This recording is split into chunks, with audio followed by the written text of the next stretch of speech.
Us Catholics need to be thinking about ourselves in a new way.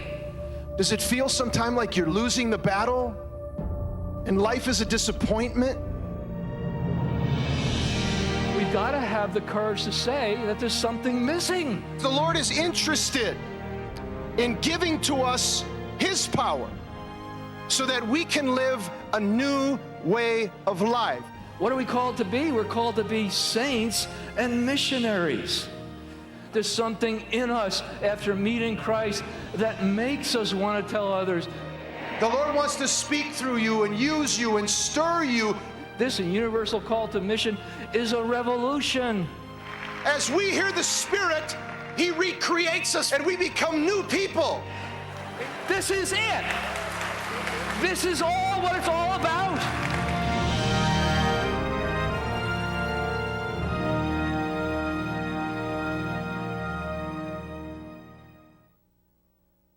Welcome to The Choices We Face. My name is Peter Herbeck. I'm sitting in for Ralph Martin this week, and it's my delight to introduce a very special guest that we have, Gary Arkin. Gary is a Jewish convert to the faith. He's a Catholic, was born Jewish, and Gary's going to share with us his story today of how the Lord brought him into the Catholic Church. Welcome, Gary. Well, thank you. It's a pleasure to be here. Yeah. As you were saying, I was born into the Jewish faith and went through all the normal things that would be involved there. What does that mean? What are some of the normal things that Jewish folk experienced growing up, Doing the usual Passover, big Passover dinners, and some of the prayers that went along with that. We were mostly cultural in our Judaism. Mm-hmm. And then being bar mitzvahed at the age of 13. And the bar mitzvah is basically, it's a rite of passage into adulthood for men, from childhood into adulthood. Mm-hmm. And it's a very prayerful time. And in our family, as in many Jewish families, I think that, as I said, there's a very strong cultural effect, but there wasn't a very strong religious part of it. So you had a strong identity as being Jewish. Now, you grew up in Brooklyn, right? In Brooklyn, Was New there a York. large Jewish community there at the time? Or? Sure. Jewish people have been coming from Brooklyn all over the country since I think forever. Okay. And my family came in originally from Germany and Poland many, many years ago.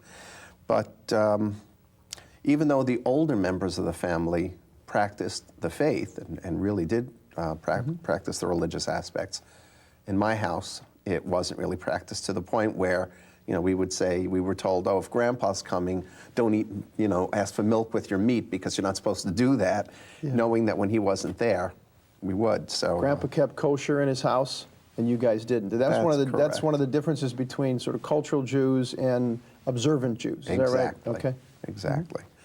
And so eventually what happened is, I was about 17 years old, seeing that there really wasn't much faith, and there really wasn't a strong belief. I went along with what was going on in the 70s and became a product of the 70s and declared myself to be an atheist, just about the time my younger brother was being bar mitzvahed. So my mom actually said to me, I know that we don't really believe a lot of this stuff, but for the sake of what's going on in the family, let's kind of pretend, let's keep it going.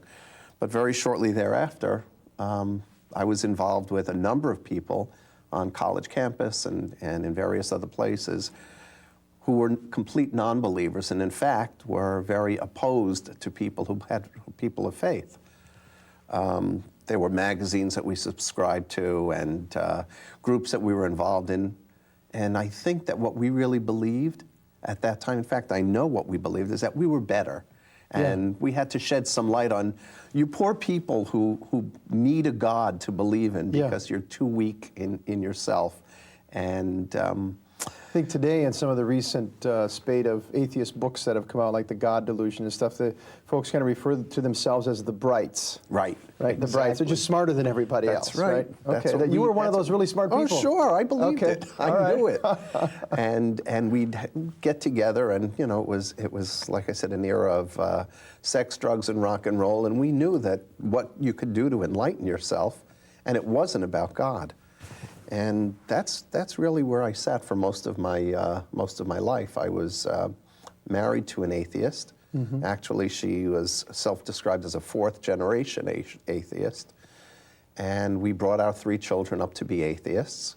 And here we were, living this New York life. And Yeah. So what were the tenets of your atheism when you say we raised our children to be atheists? Was it something just as simple as there's no God and don't talk to me about God? Or were there like real tenets and foundational principles that you sort of based your whole life on? Well, it was that you are the center and you are the strength.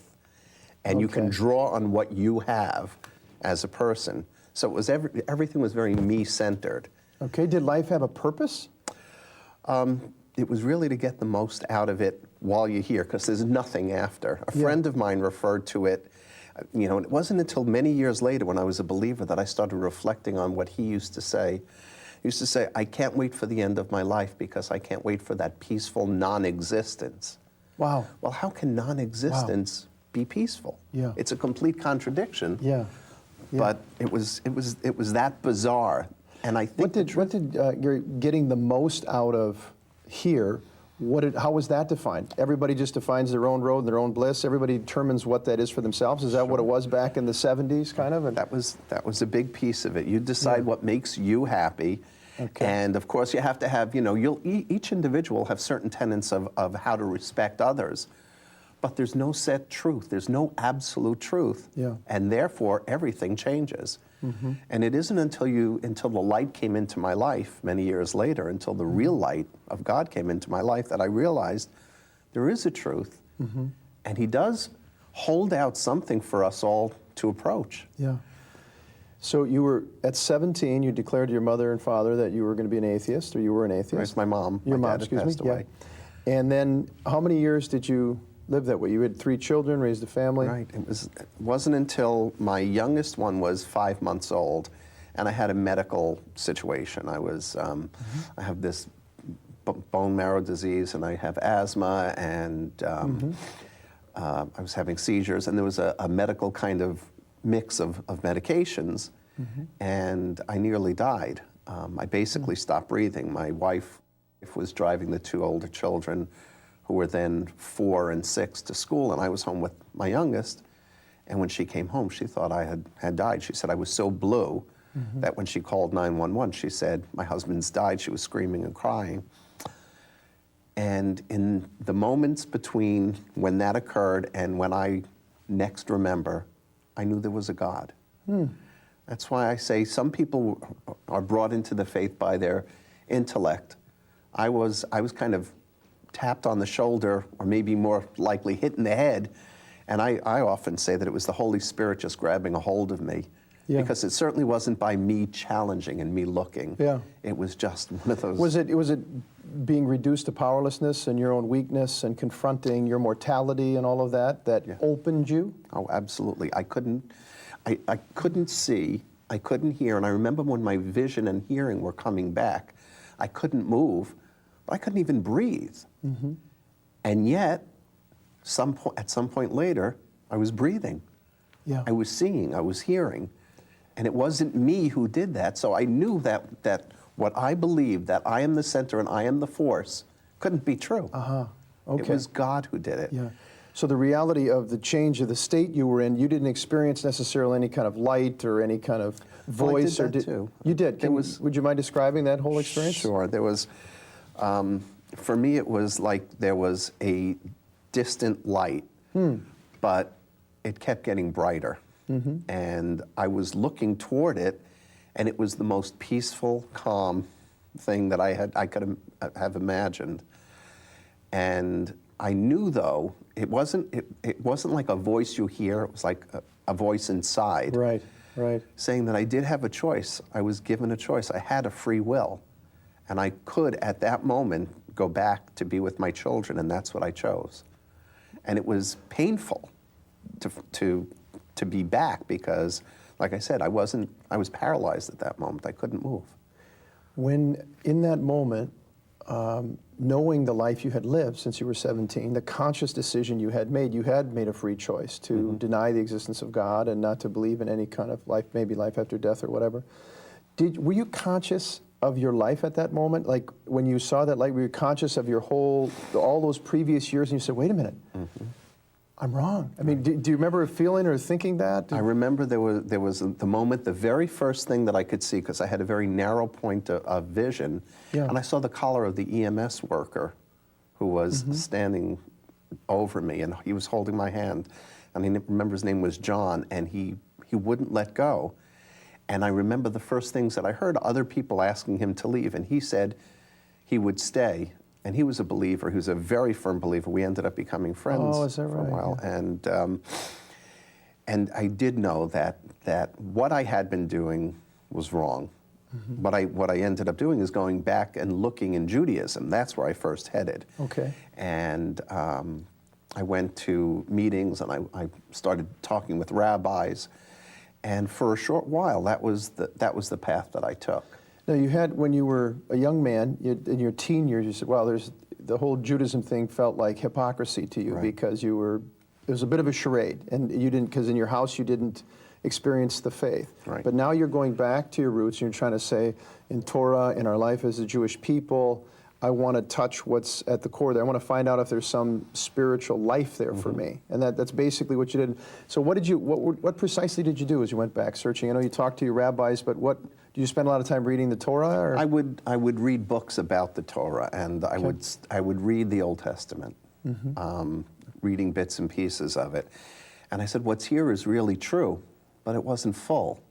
There was something that was missing, and I didn't know it was missing. So actually, the next thing that really started playing on me was I had spent all these years as an atheist, and that was still drawing on me. I mean, you don't, just because of the change that occurred, I still have all those years of experience, a formation in a way, even if it was malformation. A way of thinking, a whole worldview, a whole mindset, a whole rationale about reality that's now being transformed.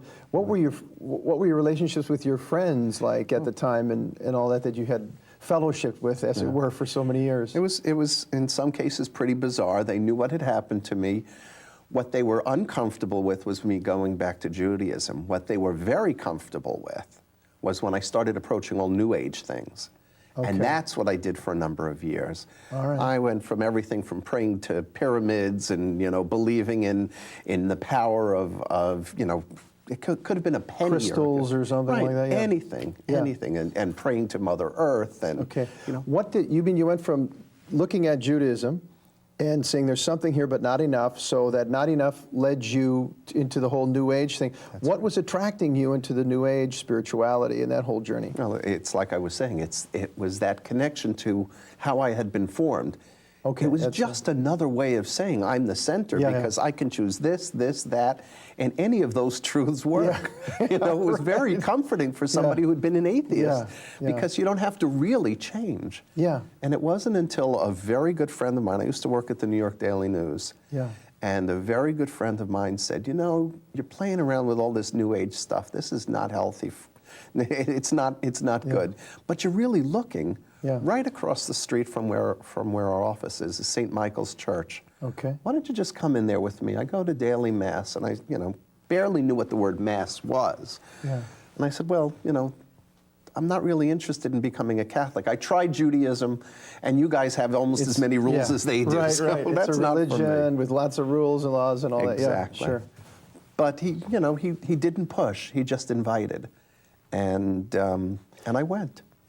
Tell you what, we're going to take a little break, Gary, and when we come back, let's pick it up right there, kind of your transition into the church, be able to tell your story in full. Okay? Great. God bless. Thank you. Stay with us. We'll be back in just a moment. Hey everyone, did you hear? The prayer channel is now net. With net, we will enter into a new age of media in service of the gospel. We are fishers of men. Our channel is our net. Our goal, to make a channel where the great catch is you.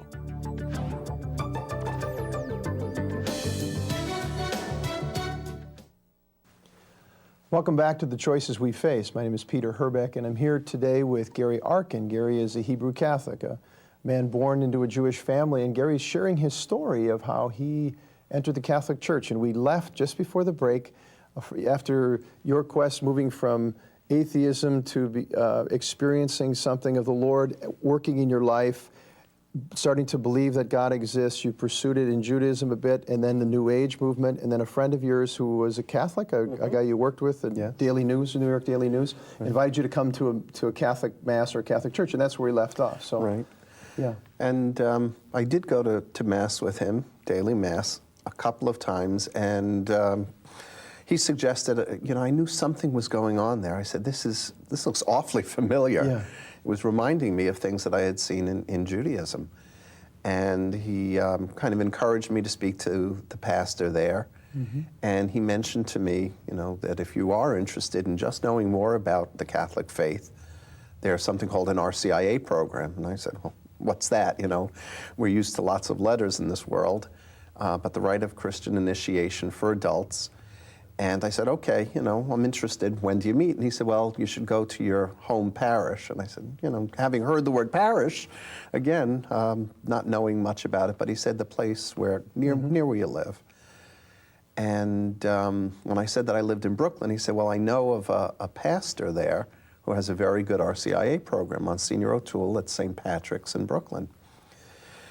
And it turns out it's very close to where I live. So I ended up there, met with the pastor, and went to a couple of RCIA classes and thought, I'm not really sure. This is very difficult for me. Here I am, my whole family is looking at me a little cross-eyed. Yeah. A lot of my other friends, the friends that I've had for years, are looking at me a little strangely anyway. They kind of accepted the New Age, but this Catholicism thing. And he said, just come and be in our church. And the whole place was very inviting. And so I used to go every once in a while, just sit in the back of the church on Sundays in the last row. And it was a very powerful experience, just sitting in that last row and watching the Mass unfold. And I've heard people who are converts talk about difficulties they've had with accepting the true presence of Christ in the Eucharist. That was never a problem for me. I just kept thinking about the miracles of the Old Testament, and I said, why? Manna and everything, yeah. Exactly. Right, right. If God is God and God never changes, why isn't God performing miracles every day? Well, He is. Yeah. So that wasn't a problem for me, but I really wasn't ready to make the commitment to RCIA and to full conversion until one day when I was leaving the Sunday Mass. It was a very rainy day, and I walked out, I left church, and as I was walking home, I had this very strong feeling that I may be walking home, but the feeling is that I'm leaving home. And I said, what's that about? It was very incongruous and hard to handle.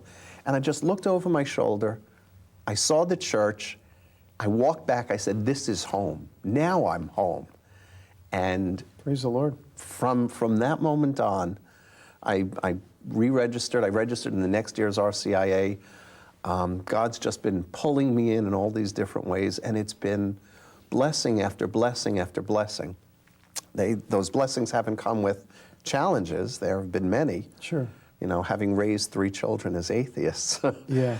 There are plenty of challenges, and coming from a family that's basically culturally Jewish and nothing else, but those challenges have been overcome for the most part. What year did you actually come into the church, and when was it? It was Easter Vigil of the year 2000, and so it's a little over 8 years that I've been Catholic now. Congratulations, it's wonderful. Oh, it's wonderful. And my son Adam, who was, at that time, he was the 5-month-old baby who was there when I was having that medical problem.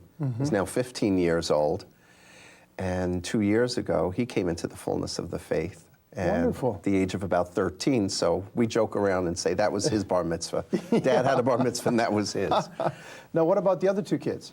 My other 2, Jeremy is 19 years old, and he says he believes in God and he believes in Jesus, and that just came about just the Christmas before this. We were talking, and it was kind of a revelation. He says he's not ready to be a member of any church at this point. Yeah. And my 22-year-old daughter, Alex, says, Dad, you brought me up to be an atheist. I'm an atheist now. and that's who I am. And I just let her know that God's working in her life, Yeah. bringing her along as well. Yeah. Well, you Saint know, if Monica he captured you, he can capture anyone. That's right. Anyone. If he captured me, I Right. mean, all the things that I was doing, Right. knocked me down. He can. Now, after, just want to go back one more time to the friends the social milieu that you were a part of. Right. Since you become a serious Catholic, did lots of those people just distance themselves from you? Did you have encounters in sharing your faith and try to convince them about your experience? There were some who I was willing to talk to. Almost all were very skeptical. What I found to be true is that those people who were really good, solid friends before are solid friends now, whether they've changed their thinking or not. Some of my closest friends still are people who are non-believers, who are very, very close to me. Of course, I've grown the number of people who I'm involved with. I really feel like I'm part of a family now. It's a very deep friendship with a lot of people from my parish and other people in ministries and things like that, because there's something so strong that binds us together. Yeah, absolutely. Now, it seems the Lord also led you into different kinds of ministry in the life of the church. Right. Well, after having been in the RCIA, I started saying, when the classes ended a year later, I didn't want to end. Yeah. So they did have something developed for people continuing. And the year after that, I was invited to participate on the team and be a member of the team, and I've been doing that ever since. So it's been about 6 years of being a member of the RCIA team at our church, and loving it, because we keep seeing people coming in. There's nothing more invigorating than it is. seeing people thirsting for the truth. It's really true. You see people come alive to the faith. You see them sort of come home and experience the power of coming home and the love of the experience from the Lord. But also, as you keep talking about the fundamentals of the faith, and you realize how rich it is and how alive it is. And if you stay there at the basics and the fundamentals, not completely, but you always keep one foot there, you're in touch with sort of the lifeline and the power of the life of the church. Yeah, because it's really the relationship with Christ that brings you to the fullness of everything else. Yeah, it's relationship first, and that's one of the major things that we talk about. Yeah. You can't have religiosity without relationship. Right. Now, I know you've been involved in Theology on Tap. What is Theology on Tap? Theology on Tap is something, I believe it started in Chicago, and it's spread across the country to other places, and in New York. It's meeting in bars and restaurants with younger people who may be fallen away from their faith, or may be just on the periphery of the faith. And people people of faith coming in and giving talks to these people with a couple of beers and a couple of snacks, and just having more conversation. And I've done it a number of times, and I guess when I was first asked to be involved in it, I thought, what could I possibly say? Yeah, right. The more that I go, the more that I get. I keep finding God is such a generous God. He doesn't take from one to give to the other. He so often in the Bible we see how he multiplies. Yeah. Well, that's what he does in these Theology on Tap talks. Everyone's bringing something, but what we all walk away with is so much more than any of us brought, because God keeps bringing in the gift. Yeah, absolutely. And then you're currently working for the Prayer Channel in Brooklyn, is that right? The Diocese of Brooklyn. What is the Prayer Channel, and what exactly is your ministry there? Okay, the Prayer Channel has been in existence for about 20 years. And we broadcast to 4 of the 5 boroughs in New York for the Diocese of Brooklyn.